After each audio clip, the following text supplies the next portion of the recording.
Hola, hoy te enseño a preparar un desayuno fácil y rico.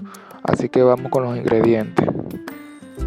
Pan blanco que más te guste, 2 huevos, champiñones, queso mozzarella, tocineta, aguacate, cebolla morada, tomate y lechuga. En una olla colocamos aceite de oliva y vamos a sofreír la tocineta.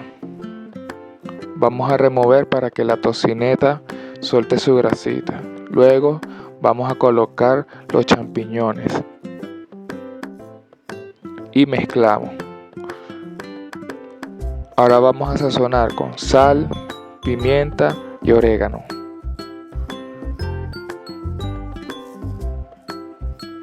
Luego colocamos nuestro huevo batido y mezclamos bien. Ya cuando esté listo, en un sartén colocamos mantequilla y tostamos nuestro pan. Y empezamos a armar el sándwich. El pan, colocamos aguacate, colocamos la cebolla morada, los tomates, la lechuga. Después colocamos el huevo,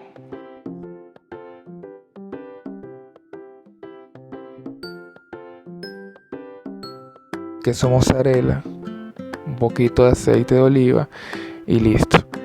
Esto quedó riquísimo para comenzar la mañana con fuerza. Si te gustó, déjate un comentario y nos vemos en la próxima.